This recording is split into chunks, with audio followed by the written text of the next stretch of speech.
नमस्कार, स्वागत है आपका नेड्रिक न्यूज में। आपके साथ मैं हूं सपना दुबे। भारत सरकार ने आर्टिकल 370 को लेकर एक बड़ा और ऐतिहासिक फैसला लिया, जिसके बाद से ही पाकिस्तान बौखलाया हुआ है और 3-4 देशों से इस मामले में दखल देने की गुजारिश भी कर चुका है, लेकिन हर तरफ से उसे मुंह की खानी पड़ी। तो वहीं इसके उलट भारत को काफी सारे देशों से उसके इस फैसले पर समर्थन मिल रहा है या फिर दखल ना देने की बात कही जा रही है। रूस के बाद अब फ्रांस ने भी भारत के द्वारा जम्मू कश्मीर पर लिए गए इस फैसले का समर्थन किया है। खबर आगे बढ़ाएं उससे पहले आप हमारी वीडियो को लाइक और शेयर जरूर करें। साथ ही और भी ऐसी अपडेट्स के लिए आप बेल आइकन को दबाना ना भूलें। आगे आपको और जानकारी देते हैं कि फ्रांस के राष्ट्रपति इमैनुअल मैक्रों और पीएम नरेंद्र मोदी ने बीते गुरुवार को द्विपक्षीय बातचीत की। इस बातचीत के दौरान फ्रांस के राष्ट्रपति ने 2 टूक बयान दिया।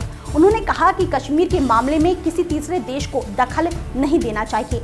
मैक्रों ने कहा कि ये भारत और पाकिस्तान का मसला है, ना कोई इसमें दखल दे और ना तो हिंसा भड़काने का काम करे। आपको याद दिला दें कि कई मौकों पर अमेरिका कश्मीर मसले को लेकर मध्यस्थता की बात कर चुका है, लेकिन भारत ने हमेशा ही इसके लिए इनकार ही किया है। फ्रांस के राष्ट्रपति इमैनुअल मैक्रों ने बड़े गर्मजोशी के साथ कहा कि हम दोनों यानी कि फ्रांस और भारत की साझेदारी अंतर्राष्ट्रीय मसले पर भी अहम भूमिका निभाती है। हम दोनों के बीच जो भरोसा है वो आसानी से नहीं मिलता है। पीएम मोदी और मैंने कश्मीर मुद्दे पर बात की।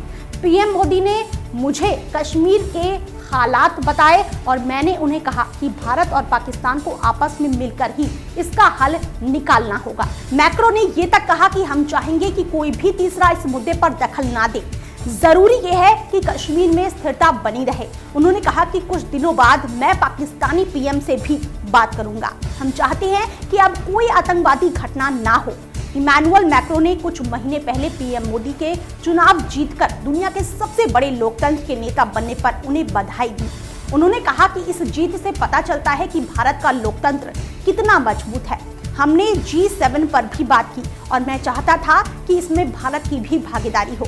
G7 के तरीकों में भी कुछ बदलाव किए गए हैं। इसमें क्लाइमेट चेंज की चर्चा पर भी फैसला लिया गया था। मैक्रों ने कहा कि इन मुद्दों पर हम भारत के बिना नहीं बात कर सकते थे। भारत और फ्रांस के बीच बहुत ज्यादा भरोसा है।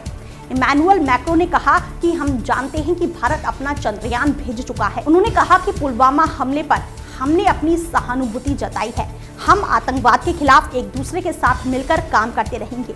वहीं पीएम मोदी ने बताया कि फ्रांस 36 राफेल लड़ाकू विमानों में पहला विमान हमें अगले महीने सौंपने वाला है।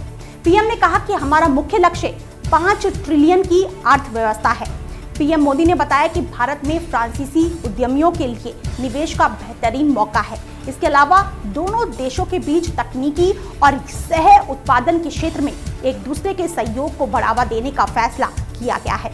फिलहाल जम्मू कश्मीर को लेकर भारत के द्विपक्षीय रुख पर फ्रांस का खुलकर समर्थन करना भारत की कूटनीतिक जीत कही जा सकती है, क्योंकि जिस तरह से पाकिस्तान एक के बाद एक नाकाम पैंतरे आजमा रहा है ताकि भारत सरकार के फैसले का विरोध कर सके, ऐसे में फ्रांस जैसे देशों का भारत के समर्थन में सामने आना अच्छा संकेत है।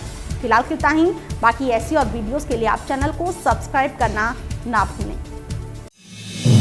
आप देख रहे हैं नेड्रिक न्यूज, साहस सच कहने का।